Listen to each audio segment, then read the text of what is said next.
So I'm here with Tim Behe, one of our real estate agents at Spyglass Realty, and we're just doing an agent interview here. Tim is one of our top producing agents in our brokerage and in Austin, and I thought you'd be a good person to have a little interview with. So tell us a little bit about where you were before you got into real estate, and what was your background before? Yeah, so I was kind of in corporate America, managing help desk with Verizon, and at one point moved to Florida because they consolidated the help desks.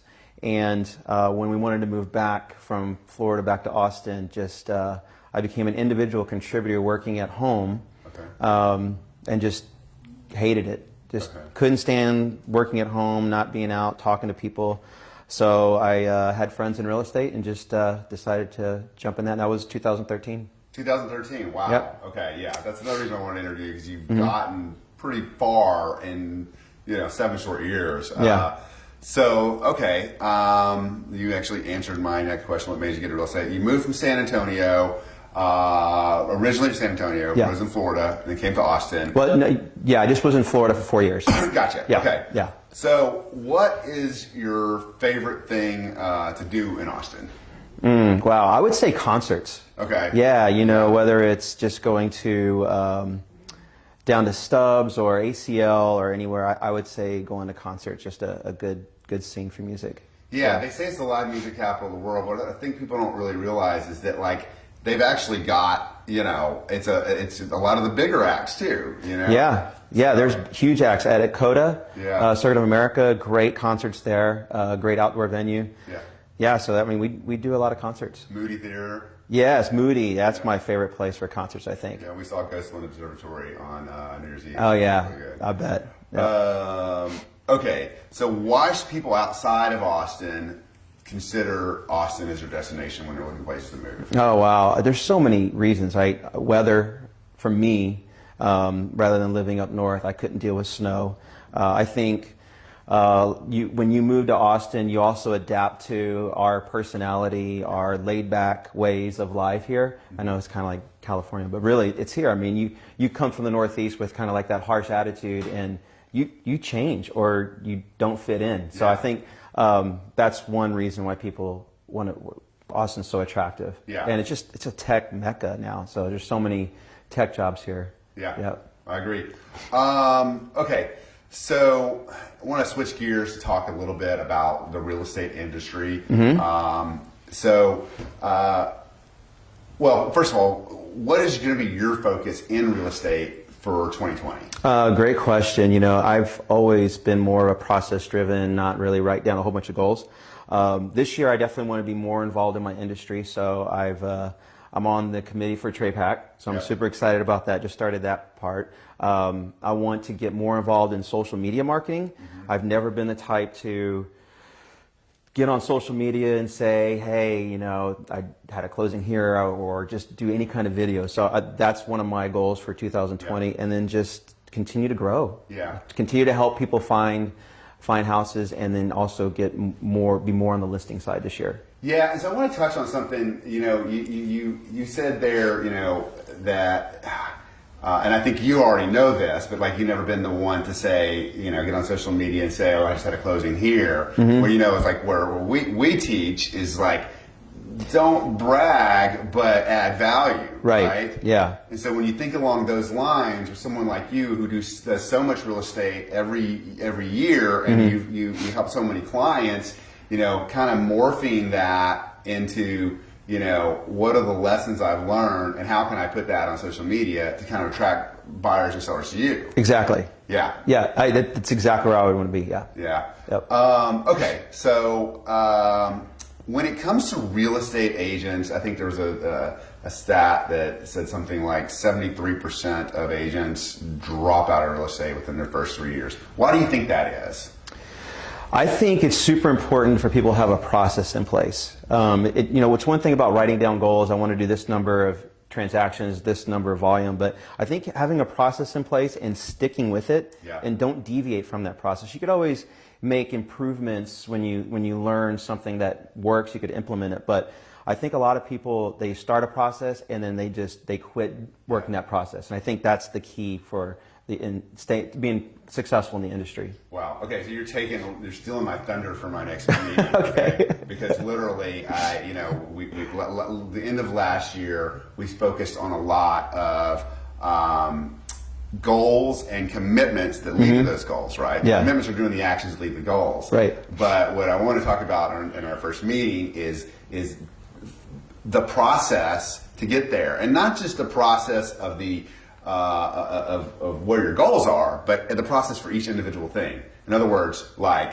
if you're going to do an open house, what focus in on that activity, right? And really make sure you have a process for doing that. If you're going to take a house lead, do that. And I think that is that what you're talking about? Yeah, that and also, right, exactly. So like you said, open house. I mean, that's a whole work day on a Saturday. Yes. It's not just showing up for those 3 hours or however long you're doing it. It's a process of the beginning, the day before, and then after the follow-up. Yeah. But it's also a bigger picture of the people you helped 5 or 6 years ago, staying in contact with them on a process. Yeah. Not just the pop-ins, but making sure they remember you are a real estate agent and you're still in this industry and you can help with their needs and their friends' needs. Yeah, like you have an entire, like if your focus is past clients and inducing referrals, that not that people say, oh no, I'm going to stay in touch with past clients. No, you need to have an A to Z process for that. Absolutely. Yeah, and so do you do that, right? Yes. So to talk about a little bit about that, because I know you've got,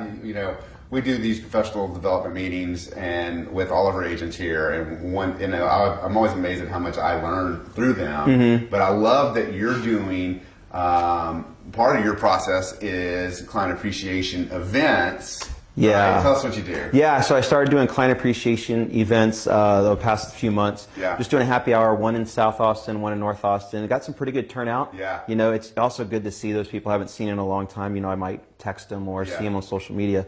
I think got a great turnout. So what do you do, like a bar, a restaurant? Yeah, I did a restaurant in South Austin, a Mexican restaurant. Yeah. Had a bar, so we did it in there. Got lots of apps and some drinks for a few hours. And then North Austin did it at the Domain. Yeah, what I love about that is that you had the foresight to segment your clients out in North and South. Yeah.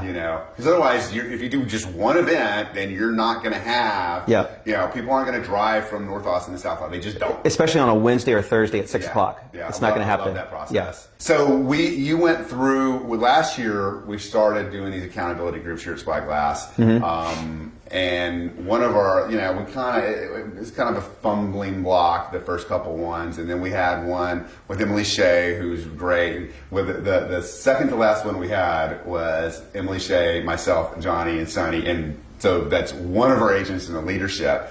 And we're like, oh wow, it's just one of our agents. We went through it anyway, and it was actually one of our favorite ones. And so you're at the last one. Yeah.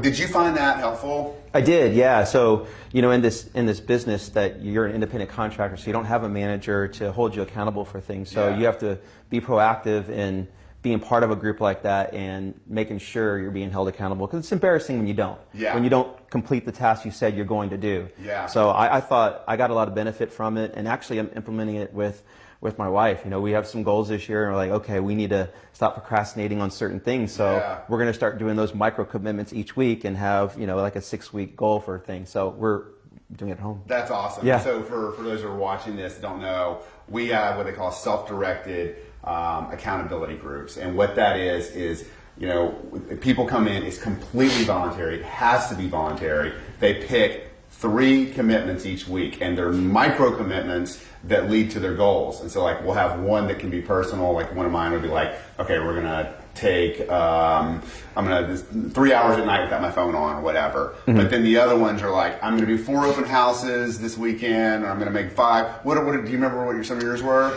Yeah, some of mine were working on some courses for CE. Yep. Held me accountable, making some phone calls at people that I know are going to be listing soon, getting in front of those people. So little ones like that. Yeah. I didn't have a lot of personal ones, but mostly reaching out to certain individuals, working in a public place. Yeah. I don't know, just something I need to do more of. Yeah, to kind of get your networking and socialize and all that. Yep. Yeah. Exactly. Okay, and then so you made a decision to move to our brokerage in the summer of 2019. What made you What made you decide to check us out? Yeah, so I have some friends in the industry that have said great things about Ryan, you, and the Spyglass. So it seemed, I knew you guys were big on social media marketing, and it's something that I don't do. So I wanted to be part of a smaller brokerage, kind of a boutique, and just the positive things I heard. So that's why I appreciate that. Yeah. Thank you so much.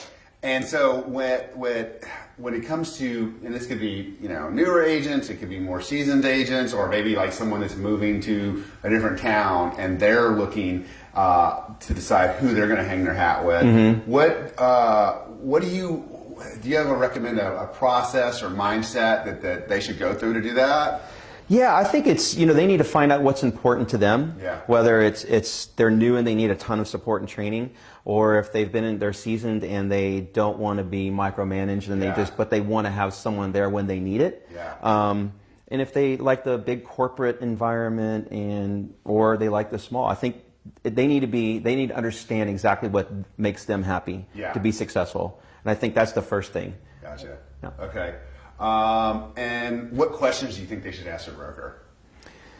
Gosh, the type of support, what's required of them as far as meetings, they need to be held accountable at a certain level. Yeah. And I guess it really depends on if they need to grow with company leads or, so it just really depends on where they're at in their career. Yeah. And one thing that I've seen is like, from interviewing dozens of agents, is that they, some people will, when they ask about company leads, right? Mm-hmm. What does that mean? Yes. For some of them, I've talked to agents that gone to different brokerage, and like that's like a phone duty day that really doesn't turn out to much. Yeah. I mean, not everyone needs company leads, and, if you don't need them, you shouldn't take them, right? But you need to want to be clear on what exactly you're getting at, right? What kind of leads you're getting, and what's the requirement to do that. Yeah. Well, look, this has been great, and I appreciate it as always. And, yeah. I'll see you in just a couple minutes outside. Okay. Thanks.